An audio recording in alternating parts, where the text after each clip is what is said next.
반갑습니다.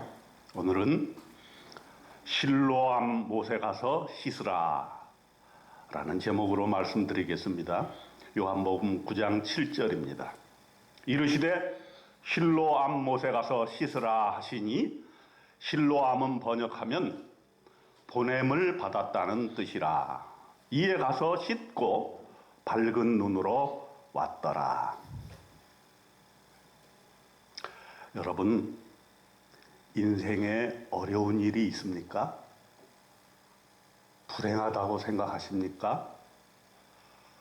혹시 장애를 가지고 있습니까? 아니면 장애를 가진 어린 자식을 가지고 있습니까?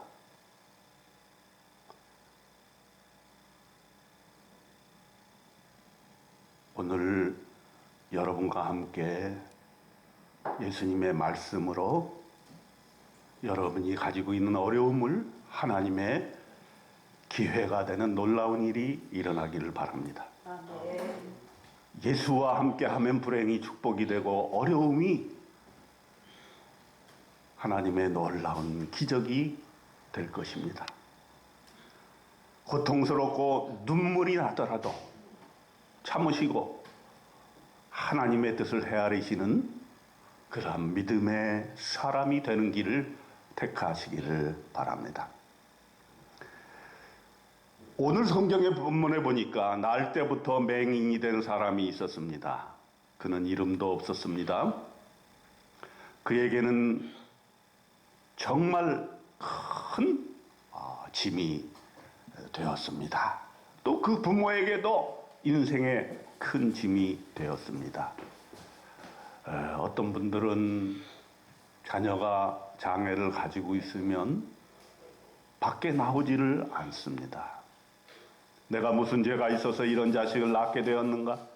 내가 무슨 죄가 있어서 이렇게 날 때부터 소경이 되었는가 스스로 생각하게 됩니다. 인생을 한탄하고 하늘을 원망하고 부모를 원망했습니다. 그는 평생 앉아서 구걸하는 자가 되었습니다. 남이 던져주는 돈으로 생활할 수밖에 없고 사회적인 편견에 의해서 매장이 되는 그런 밑바닥 생활을 할 수밖에 없었습니다. 많은 장애우들이 이러한 어려움을 겪고 있습니다. 장애인을 가진 부모도 죄책감에 시달립니다. 사회적 편견에 어깨를 펴고 살 수가 없습니다. 장애인에 대한 인식 개선이 필요한 이유입니다. 그들을 존중하고 그들을 섬길 수 있는 사회가 바로 품격 있는 사회요 선진국이 되는 것입니다. 돈만 많다고 선진국 됩니까? 예수께서 이 맹인을 만났습니다.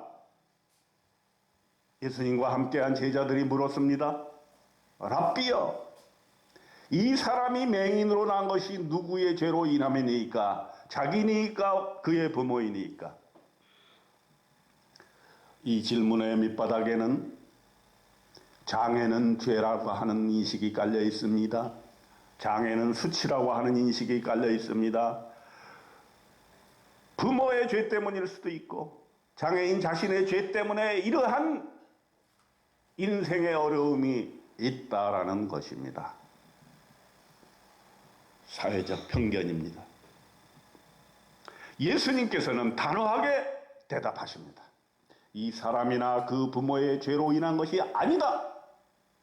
여러분, 여러분이 가지고 있는 장애, 여러분이 가지고 있는 어려움, 여러분이 가지고 있는 고통, 여러분의 죄 때문이 아닙니다. 죄 때문에 장애가 생긴 것이 아니라 오히려 예수님께서는 그 장애, 그 어려움 속에서 하나님의 뜻을 발견하는 길을 제시해 주셨습니다. 그에게서 하나님이 하시는 일을 나타내고자 하심이라. 장애는 하나님의 일이며 장애에는 하나님의 신적 목적이 있다는 것입니다. 이 얼마나 놀라운 해석입니까? 세상은 장애를 흠으로 보고 죄로 보고 낙인 찍고 소외시킵니다. 그렇기 때문에 장애인 시설을 자기 동네에는 절대 못 들어오게 합니다. 집값이 떨어진다는 것입니다. 이 얼마나 천박한 사회입니까? 여러분은 절대로 그런 일에 동조하지 마시기 바랍니다.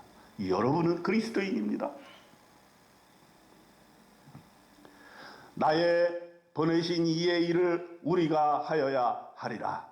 장애인은 예수와 함께 하나님을 하기 위해 보냄을 받은 사람이라는 것입니다.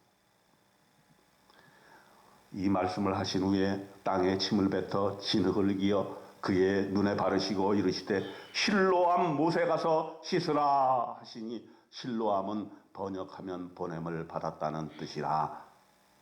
이에 가서 씻고 밝은 눈으로 왔더라. 예수님께서 고쳐주셨습니다.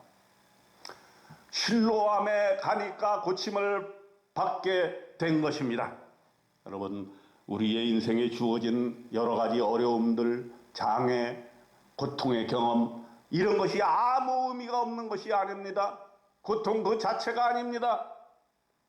하나님의 높으신 뜻이 있다라고 하는 것을 오늘 본문은 말씀해 주고 있습니다. 우리 주님 예수님과 함께 할 때에 불행이 행복으로 변하게 될 것입니다. 사명을 받게 될 것입니다. 보냄을 받게 될 것입니다.